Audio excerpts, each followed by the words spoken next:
Akwaba, Hom Abafye. नमस्कार, आपका स्वागत है. Mauya, Tungashirei.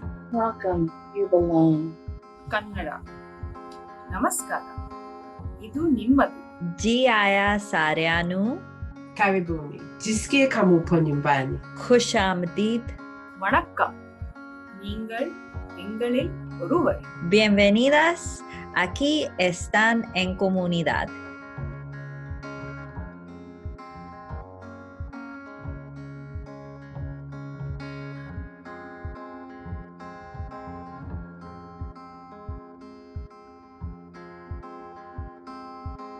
This year with COVID and with I guess the racial justice and the Black Lives Matter uprisings around the world have really just hammered home, as Arundhati Roy would call it, the pandemic is a portal. This moment calls for transformation, it calls for reimagining. Transformation and reimagining and change comes with needing to identify how and when to heal, and finding your community to do that. Because we were born out of crisis, really.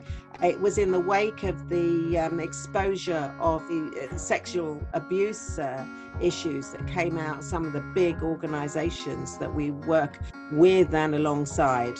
And I think, obviously, as feminists, we've known that this sort of patriarchal, sexist, white supremacist story was running through our sector, and we were doing a lot to try and combat that. But it was only when this broke that I think people really started to listen. So I do feel that the healing needs to go on throughout the whole world. It needs to go on in every institution. It needs to go on inside ourselves. And as feminists, you know, being a feminist of the 70s, we always used to say, you know, the personal is political, and that's exactly what this is all about, really. Healing solidarity for me is really, it's kind of like in that question of what does a solidarity that can heal injustice instead of perpetuate it look like? How do we move beyond this, the organization as the structure with, you know, a group of people who are building it, leading it, and go to organizations which are more process driven, which are processes, you know, not just process driven organizations, but which are more of a process as opposed to a structure.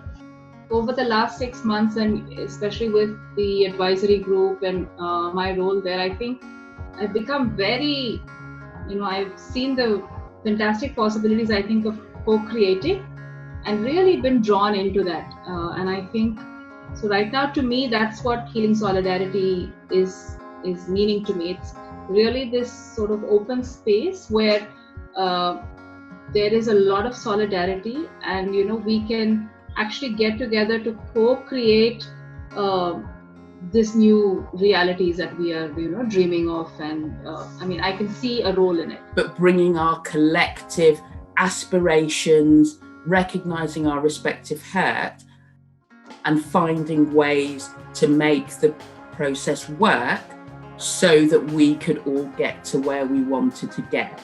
And I think putting them together, the healing and the solidarity, it is about that process of recognizing the hurt, recognizing the differences, recognizing where we all want to go, and coming together to get to that place. If COVID has taught us nothing, if climate change is not telling us anything, it's that we are wholly dependent on each other, not even interdependent. My well-being is absolutely tied up with yours. One thing that I've seen so much since How Matters began, since Healing Solidarity began, there's been these little hubs online where people could find each other and feel supported and not feel like they're an alien or losing their mind, or what your gut is telling you is actually true. It doesn't feel good for a reason. And let's talk about what that reason actually is. Let's talk about the colonial pathway that development organizations follow. Like, let's just talk about it. Welcome to a week of recorded conversations, live events, and discussion in the Healing Solidarity Collective about welcoming change in international development. We hope you'll feel welcome and know that you belong in these conversations. We all need to take action to usher in the change that is needed in our spaces. And together, we can be part of welcoming change.